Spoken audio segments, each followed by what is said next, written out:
Bismillahir Rahmanir Rahim. This is the English translation of the Majlis of Hazrat Maulana Qamar Uzzaman Saheb Damat Barakatuhum, which took place on Thursday, the 21st of Rabi'ul Akhir, 1444, corresponding with the English date 17th of November 2022. This Majlis took place after the Maghrib Salat at Darul Ma'arif al-Islamiyya, Kareli, Allahabad, UP, India. Hazrat Wala is saying that it is necessary. Islah of the nafs, reformation of the self, is incumbent, necessary. قَدْ أَفْلَحَ مَنْ زَكَّاهَا. Indeed, has succeeded the one who has purified his soul. So we need to make tamīz, and we need to differentiate and understand what is for the nafs and what is for Allah, who is the friend and who is the enemy. When we can distinguish this here, then we will find our path and start moving towards Allah subhanahu wa ta'ala. Together with that, we also need to make dua. Allahumma inni a'udhu bika min sharri nafsi. O Allah, I seek refuge in you against the evil of my nafs. Now, without achieving and gaining the protection of Allah subhanahu wa ta'ala, refuge in Allah subhanahu wa ta'ala against the evil of our nafs, which man, an individual, can ever stay safe from the evil of his nafs and his self.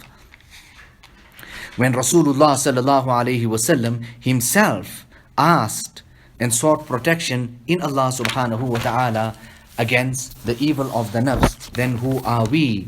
A Nabi of Allah, Yusuf alayhi salatu wasalam, is saying, وَمَا أُبَرِّئُ نَفْسِي إِنَّ النَّفْسَ لَأَمَّارَةٌ بِالسُّوءِ. I do not absolve my nafs and myself.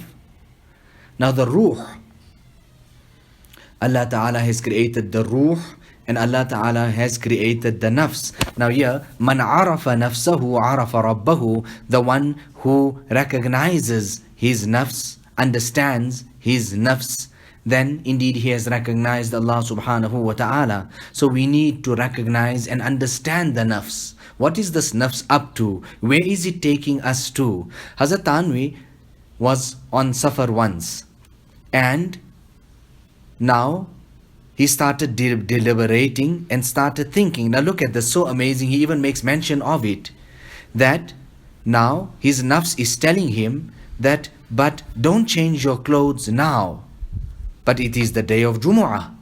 But the nafs is saying, change your clothes tomorrow, because the jalsa that they called you for is tomorrow.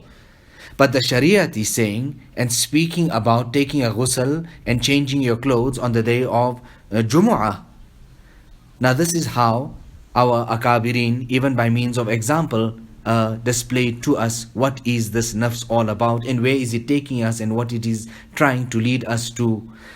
Ali radiallahu ta'ala an kept on delaying the demand of his nafs. He really so much wanted to drink this sharbat and this drink, and he kept on delaying it for one entire year.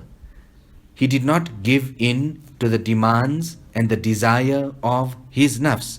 Now shaitan also became shaitan because he followed his nafs. And what was it? He understood himself to be great, and he understood Adam alayhi salatu wasalam to be insignificant. Then this very nafs of his also led him then to object to the command of Allah subhanahu wa ta'ala. Now this was from the shurur of nafs, the mischief of the nafs. But who was he before? Muallimul malakut. In the heavens, he was the teacher, even of the malaika. They held him as a role model. They looked up to him. They seen how he made so much of ibadat, etc., etc. But at the time of the test, the challenge, when he came to the crossroads, then he could not even understand something as basic and simple as this. He became for the nafs. He understood nothing. He couldn't even calculate something so simple like that. People say that Shaitan was an abid, he was an alim, he was a muallim, etc. However, he was not a arif. He was an abid and he was a muallim, but however, he was not a arif. Now, some Sufi must have said that. However, I calculated this way. Hazrat Wala is saying that ibadat that he carried out also was not ibadat in essence. Because something that is not done for the pleasure of Allah subhanahu wa ta'ala, how can that be ibadat? He carried out that ibadat and acts of worship so that he could become the supreme vicegerent of Allah on earth. So that it was for vicegerency, it was for khilafat on earth. And then, when the time came and he did not get that vicegerency on earth, then he went and he started fighting with Allah. Jab nahi mila, to Allah se lara. He went to go and fight with Allah subhanahu wa ta'ala. So the Buzurgan-e-Deen study this year, that where is this nafs coming from? What's it doing now? Where is it trying to take me to? You know, on one occasion, Sayyidina Abdul Qadir Jilani sees in the ufuk and in the horizon some type of maybe dust or whatever it was, some cloud, whatever it could have been. And then the voice comes from the unseen that, listen, you have been forgiven from all the takalif shar'iyah, from your salat, your zakat, whatever is incumbent on you from the side of Allah subhanahu wa ta'ala. Nevertheless, at that time there, he thought for a moment, and then what did he say? Tuf, ikhsa, ya la'een, out of here, go, may you be low and base, O you accursed, O shaitan. At that time, it snapped, everything disappeared, and there was nothing. And then shaitan comes about and he says that by means of this scheme and plot and strategy, I've taken so many buzurgan and so many people off. But it is because you are an alim, so you got saved from me. Your knowledge saved you. So then he says, Abdul Qadir Jilani, Sheikh, says to shaitan then, again now, for a second time, you're trying to deceive me. It was not because of my knowledge. Rather, it was because of the sheer grace and mercy of Allah subhanahu wa ta'ala that I was saved from your plot. So he goes on to say, how many siddiqeen I have put to deception and they came off the path. Today, there's anger, there's jealousy, there's pride, there's this, there's that, and we understand it. We see it in ourselves. But then too we understand ourselves to be so noble and so good. Allahu Akbar. This is nafs ki shurur.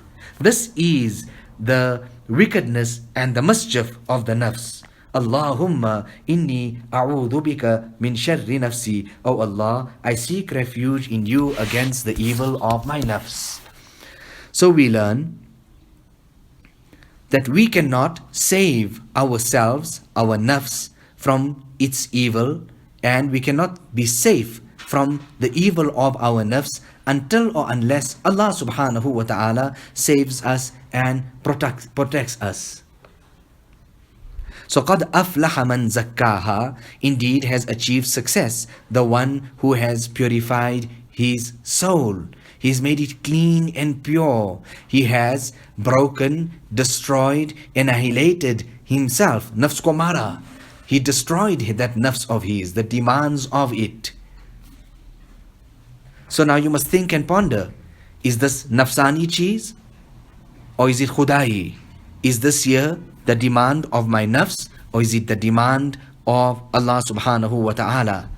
So there's a great need for ma'rifat, and this recognition and understanding that. And there's a great need for himmat. You need this courage that to say that I'm not going to listen to my nafs. So this is the hasil and the crux of suluk and tasawwuf. Hazrat Sayyidina Rifai, one of the great luminaries of the past, great personality. Regarding him, we even learn that the blessed hand of Rasulullah sallallahu alaihi wasallam came out from the Rawda Aqdas, and he kissed the hand of Rasulullah sallallahu alaihi wasallam. So he gives the definition of Islam, and he says Islam is to go against the taqaza and the demands of the tabi'at, the nafs, and at that time to practice on the taqaza and the demand of the shariat. Allahu Akbar. So sometimes your tabiat and inside you feel, hey, I don't want to make salam to this person. But the shariat is saying, no, make salam. Make salam, go on and greet him. وَمَن يُطِعِ اللَّهَ وَرَسُولَهُ فَقَدْ فَازَ فَوْزًا عَظِيمًا. Now, let us make dua also. Allahumma inni as'aluka al-fawza fil qada wa nuzul al-shuhada wa 'aysh al-su'ada wa murafaqat al-anbiya wa nasra 'ala al-a'da innaka sami'ud du'a. Allah Ta'ala accept also.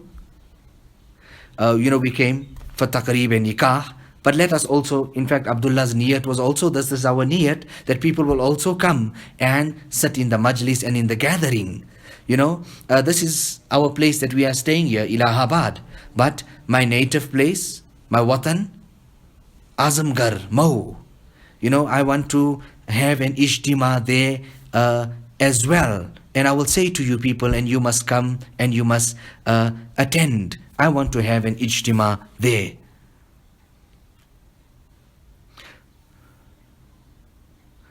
ربنا تقبل منا إنك أنت السميع العليم وتب علينا إنك أنت التواب الرحيم بحرمة سيد النبي الكريم صلى الله عليه وسلم.